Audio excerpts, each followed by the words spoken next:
Hi, and welcome to Dollars and Making Sense, a weekly program about finance, money, and investing. I'm your host, Ray Treverson from OTG Capital. We broadcast locally at Radio Northern Beaches and around Australia on the Community Radio Network. We're really pleased to welcome back to the microphone again Justin Bott from Services Australia, or you may know them better as Centrelink, but we will keep using the proper name, Services Australia. Justin, welcome back. Ray, thank you so much for having me. And yes, appreciate that it is Services Australia, because it's not just Centrelink, it's also Medicare and child support all rolled together into the one agency, Services Australia. Yeah, let's not get into an episode of Utopia on that one. That's for sure. That show triggers me. I have to tell you, my wife reckons I get really angry when I watch that because it's too accurate. But that's for another time. Look, we've got you on the show today. It's incredibly topical that you wanted to come and talk to us about scams and Scamwatch and what's happening at Services Australia, because I've been in IT an awful long time. Before I got into money and finance, I started my career in radio and radio communications as a techo, not as in radio broadcasting, but and software and communications. And so what I've seen develop over decades and decades is really quite fascinating. And I'm always amazed at the next new scam that's coming out and how darn clever these people are. Yeah, so fascinating, not in a good way, unfortunately, fascinating in a bad way. And also by the simple fact that as much as we don't want it to be the case, the reason there's more scams is because they're just so effective. They actually work so well. So I don't know if you know, but if you go to the Scamwatch website, which is scamwatch.gov.au, it actually gives you some pretty horrific stats. So in this year so far, up until November, Australians have already lost over $429 billion to scams. No, with an 429 million. Million? 429 million. Getting carried away. So on the way to $500 million. That's an astounding. Yeah. That's an astounding amount of money, because it is. One of the things I've sorry, Justin. I was going to say, and the most affected customers, the most affected people, unfortunately, are older Australians. And the biggest loss of money comes through investment scams in particular. Yeah, I got to tell you, I've actually had people occasionally call me up on our 1300 number because I run an investment company, and because we're a fixed income, they look at it and think they've looked at our rate and gone, "Oh, you guys are a scam." And I'm going, "No, we're not. I'm actually asset regulated, and I plead innocence long and hard." But it's so easy, I think, to get caught up. And before we came on air, you and I were talking about how some celebrities, people like Koshi and Chris Hemsworth and Martha Stewart in the United States and the Kardashians are getting caught up and embroiled in these scams. Maybe if you can explain to the listeners how that happens, actually, Justin. Yes, that one's not exactly overly complicated IT either. That is just a copy and paste of somebody's picture, their face, and shoved onto a fake news story and then published. So when we're talking about investment scams, there are different types. One of the big ones is the fake endorsements. Mm-hmm. This is, and Koshi, being as famous as he is in Australia as being a person in the investing industry, his name has a lot of push behind it. So if we get Koshi to seemingly to endorse product, whatever it might be, then people are going to think, look, this is the new secret thing that nobody else knew about. Koshi knows about it, so I've got to follow through. So these fake celebrity endorsements are a big one. We unfortunately all know of the old Ponzi schemes. And a Ponzi scheme is an arrangement where I invest in your company and you promise me fantastic levels of return, and you give me those fantastic levels of return. But the way you do that is by actually not investing anything, but using the capital of the next person to come in to pay my investment return. And then the third person pays the return of the second person, who's then paying mine. And so there's never an underlying investment. All the promises of property portfolios and those sorts of things don't exist. But these high guaranteed levels of return are just coming from the capital of the next person that's signed up for that. Another big one that I've come across, actually physically come across, so not even an online one, is promises that we know ways to use your superannuation for X, Y, or Z different purpose. I hate those. Yes. There's a trigger for you. So we were once at an expo, a financial expo, and only a couple of doors up from us were gentlemen who were out there telling people how they could use their superannuation to purchase a new property. Now, the nice thing about this expo is that only about a couple of rows down, ASIC was right there. So we just, at one point during the lunch break, just went for a wander down to ASIC and said, you may really want to have a look at what these guys at scan number 72 are doing, because they're straight out illegal. But it's again, it's attractive. You know, it's super. I've got this money and I want to be able to use it, and they're not letting me. But these guys have come up with a way that I can. Oh, so. And it's great that you mentioned that, Justin, because I've had Neil Sparks from the SMSF Association out of South Australia come on the show to talk about exactly that, and it's around property, and also Natasha Panagis from IFPA, the Institute of Financial Professionals Australia, the old Tax and Super Australia. And she, comes on, and I think it's one of those things that those of us in the industry, just makes our blood boil, because it looks nice, it looks very legal, it looks, I guess, from the surface, because real estate in its very crude form is not regulated in the same way that finance is, and so they're using real estate to get that wedge into superannuation.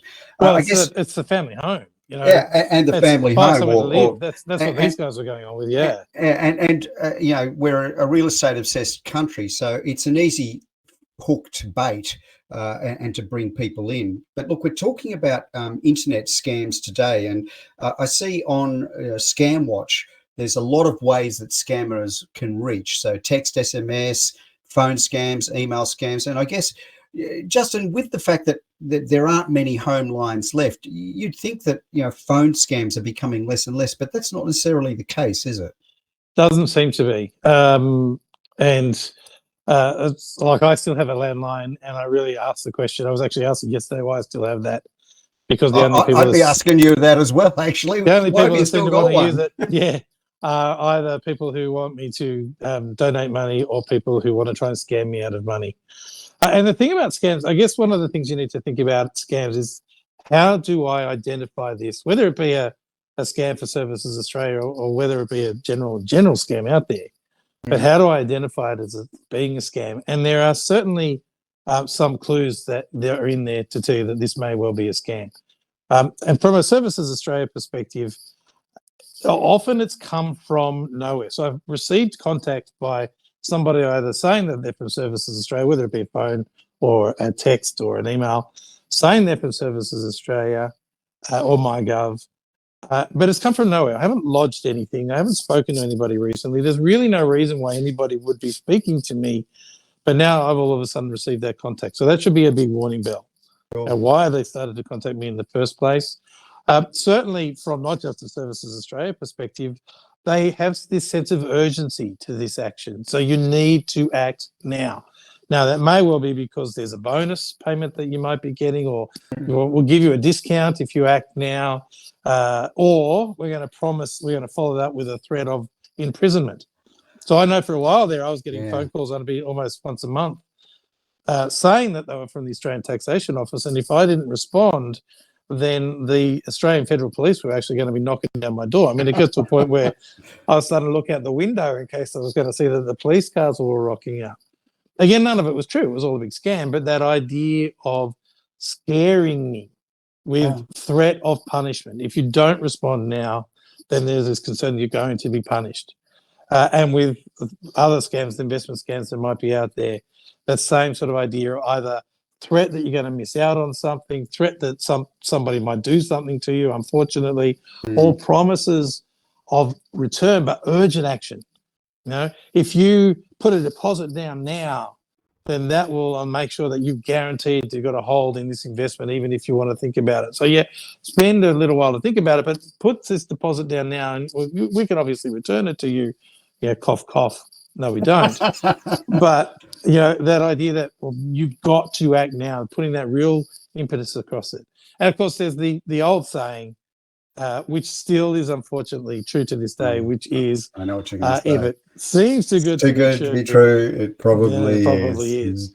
And one of the things, and I know how you were saying that people were calling you. I actually like that. I know it's annoying for you, but I like the fact that they were checking. That's really the most important part, because one of my thought processes is, if this particular group is somehow able to generate this high level of return with this level of security and guarantee that nobody else in the industry is able to do, then Should be questioning it. Yeah, you should be questioning it. What do they have that nobody else has? Or more importantly, why is nobody else going there? It's one of the things I often say to people, Justin, that particularly around investment schemes and scams or otherwise, the first thing I always say to them is make sure that there is an AFSL and an authorised representative number quoted on the website or in any email communication. Now, anybody can conjure up a number, and this is, again, that's not enough, ladies and gentlemen. Just because you see a number on the website, you can go to asic.gov.au and actually plug that number into the website, and it will tell you who that number belongs to, both the authorised representative and the AFSL holder, the Australian Financial Services Licence holder. So anybody can quote. I mean, that's the one thing that I really get impressed about from a scam perspective is that these emails and messages, they look so authentic. They are incredibly good at mocking and masquerading as somebody else, aren't they? Yeah, they are. And in a way, that what you say may not be enough, because they may well have nicked the numbers off a legitimate business, copied all of the look of that legitimate business. So another backup that you need to do is to actually contact that business by a phone number from their website, not on the document that you may have received.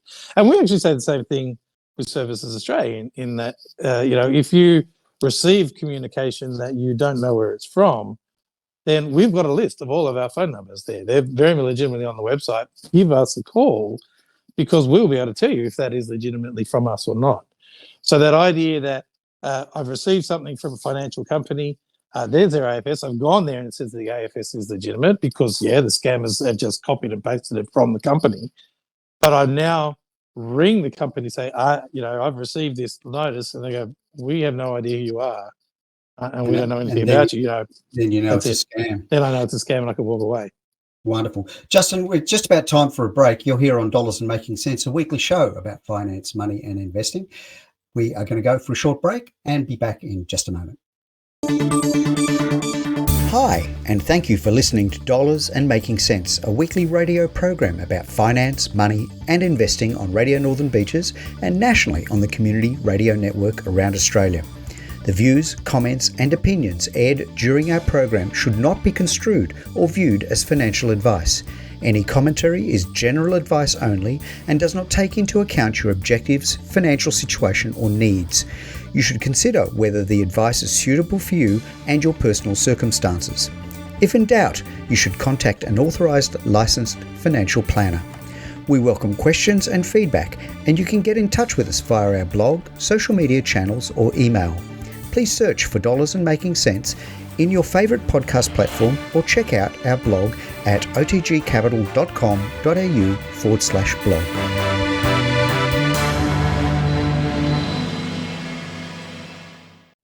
And welcome back, ladies and gentlemen, to Dollars and Making Sense, a weekly show about finance, money and investing. I'm your host, Ray Trevison, and with me at the microphone, I have Justin Bott from Services Australia, also known as Centrelink and Medicare and Human Services and a whole bunch of people. Child Support Agency is the one using this one.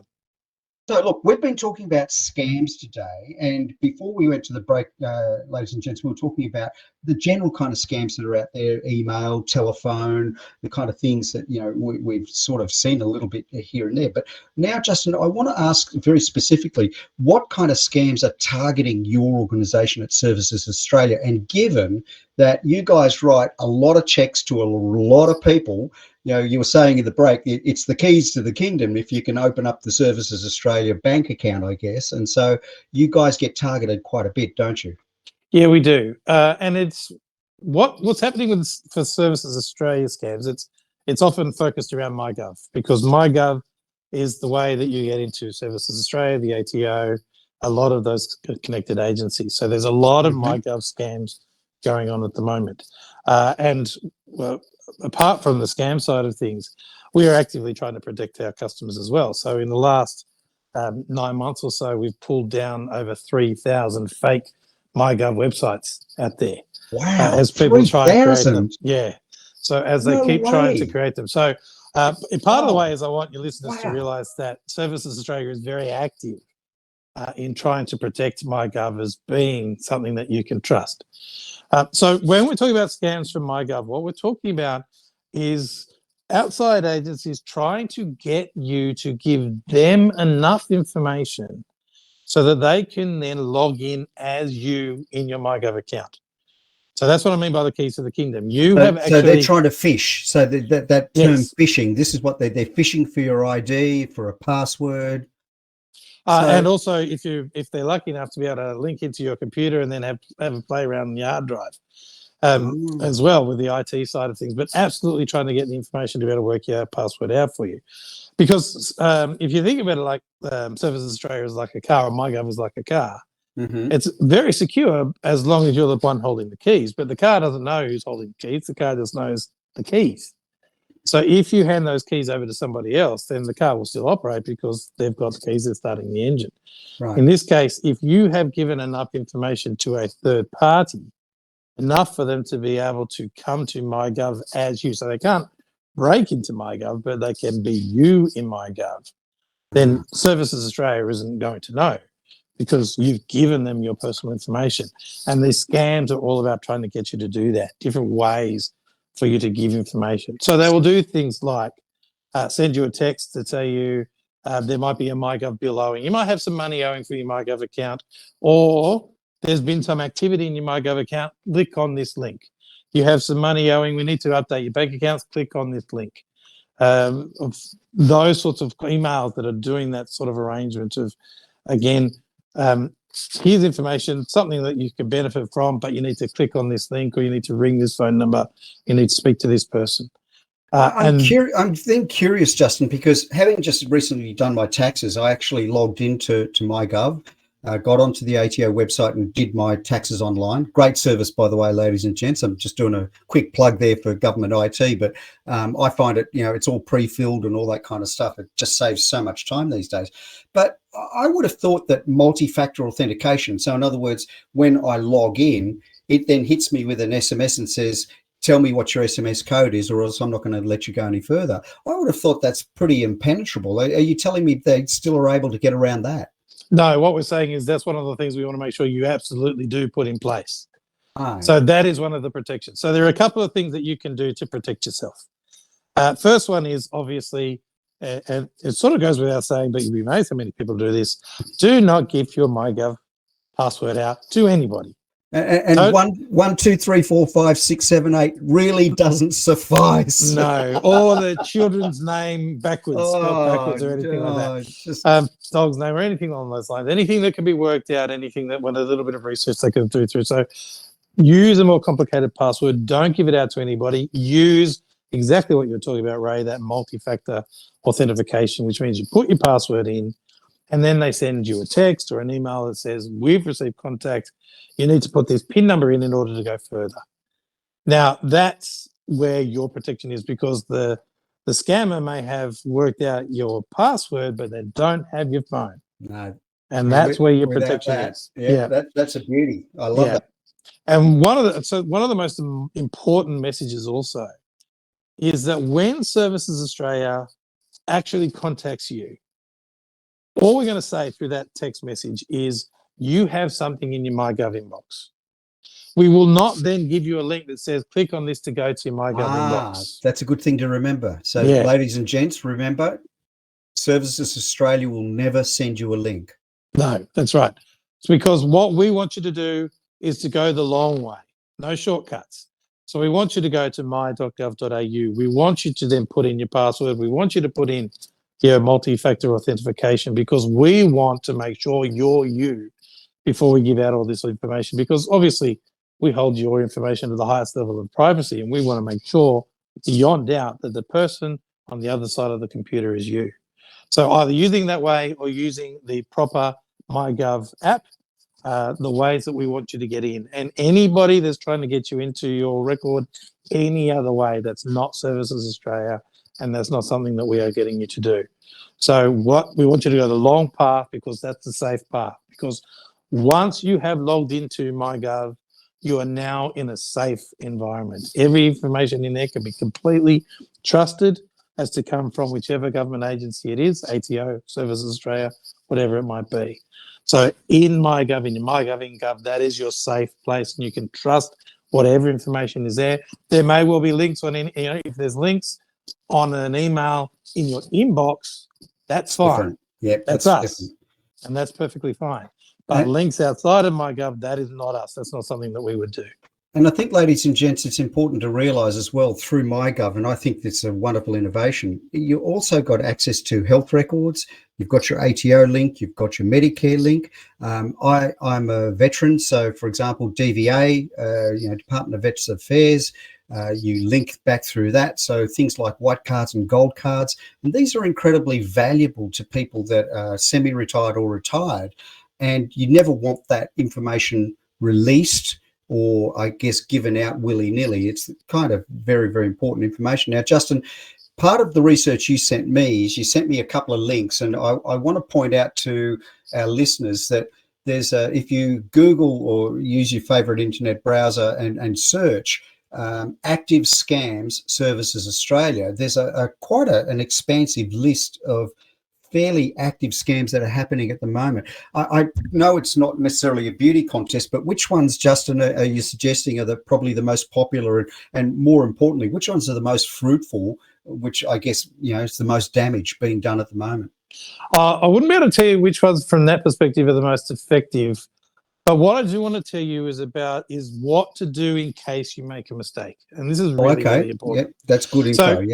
So you're right. Before we do, we'll quickly talk about the two websites. So one of the most important things about scams is to know what scams are actually going on at the moment. The Nigerian prince is the one that we all love talking about, but that's old news. That's not how they do things anymore. So the two places that you need to go to find out this active scams is Scamwatch, which is scamwatch.gov.au. Amazing resource for scams and how to protect yourself. The other one is our website, servicesaustralia.gov.au, and you can just search scams, and that will show you what active scams are out there. And that means prepared means protected in that circumstance. You will recognise, because they go to quite a level of detail about the actual wording, and the sorts of things that you'll be seeing. So to know means to be protected. You can recognise it. You can stay away from it. What happens if the bad things do occur and you do actually fall for a scam? So there are two things two levels, if you like, of things that we would like you to do. The first thing is you've seen a scam, you recognise it for being a scam, you haven't fallen for it. So you're not a victim, but you recognise it for what it is. We would love you to tell us about it. It'd be really helpful if you do tell us about it. Be a good citizen and report it. Yeah, and it's an email address. It's reporterscam, all one word, reporterscam @servicesaustralia.gov.au. And those 3,000 websites that I was telling you about, some of those have come from people telling us about them. And look, I found this. You need to know. It's an astounding number. I still can't get over that. 3,000. Wow. Yeah. So you are protecting everybody else. You're safe. Fantastic. Now, do everyone else a favour and let us know so that we can protect somebody else. But what happens if you've actually either fallen victim or think maybe you may have given out information, you may now be vulnerable? So we need you to give us a ring. So we have what we call the Scams and Identity Theft Help Desk. It's a big title. It's a phone number. It's 1-800-941-126. That's 1-800-941-126. And this is the number you ring if you think you're vulnerable or you've been a victim. You've been done. And somebody's got into your MyGov account, somebody has done something to your MyGov, done something to your Centrelink record, changed your bank account without you knowing it. So with that phone number, if you're able to ring that before anything happens, then they are able to actually put extra levels of security, certainly on your Centrelink record. So you're putting extra levels of protection to make sure that strangers can't get in and do things to your payment. If unfortunately it's too late and something has happened to you, then that phone number, what they can actually do is put you onto organisations to help you recover from what may have happened. Because if they've got enough information to get into Centrelink, then they may have got enough information to get into bank accounts, create loans in your name, start credit cards in your names, do all sorts of different things, and your ID may be toast. And so the Scams and Identity Theft Help Desk can then put you in touch with organisations to help recover your ID, recover from the consequences of somebody, unfortunately, taking your information and really doing bad things with it. So 1-800-941-126 is the number to ring. Right, that's good info there, Justin. And I guess, ladies and gents, when we think about how much we use mobile phones and I guess the loss of one's online identity is, I think, bordering on catastrophic these days. And we've recently heard of and seen catastrophic failures in telecommunications mobiles network, and literally a third of the country crippled for a business day. It's not pleasant. And if you get phished or you get scammed, I know one of my own children got scammed out of a significant amount of money in their context, and it hurt. And I think, Justin, it's also from a mental health perspective quite damaging to people when they get hurt like that, because they feel very stupid. And I've fallen victim to these things as well. Yeah, and that's actually one of the biggest concerns, is that I feel so embarrassed. Yeah, you don't say anything. I don't reach out and I don't call for help because I just don't want other people to know what a silly thing I've done. And the real message is, this is affecting everybody. This is affecting your computer engineers are being scammed by computer scams, as well as other things going on. This is the smart people, dumb people, any phrase, any age, any stage, any phase of life, people are being scammed. And so you do not have to search very far in the circle of people you know to find somebody who has lost money to scams. If they're lucky, they've been able to recover it. That is not in any way guaranteed event. So please, it is absolutely more important that you protect yourself from anything worse happening, and let organisations, authorities know. Talk to Scamwatch, talk to us, ring that phone number. Better to let people know, protect others, and reduce the further damage for yourself. Because if they are able to create a credit card now, then what's to stop them creating a third one and a fourth one, and in 2 years' time creating another one, and in another couple of years' time doing it again, and you're finding out you're continually being bitten by this. It is much better to just acknowledge the fact that this bad thing has happened and let's get that fixed, than to be too embarrassed and not say anything to anybody. Justin, we're just about out of time. Always a pleasure to have you on the show. Thanks for being on Dollars and Making Sense. And I know we've got so much more to talk about. Until next time, Justin Bott from Services Australia. Thank you. Thank you so much to you, Ray, and for everybody for having me.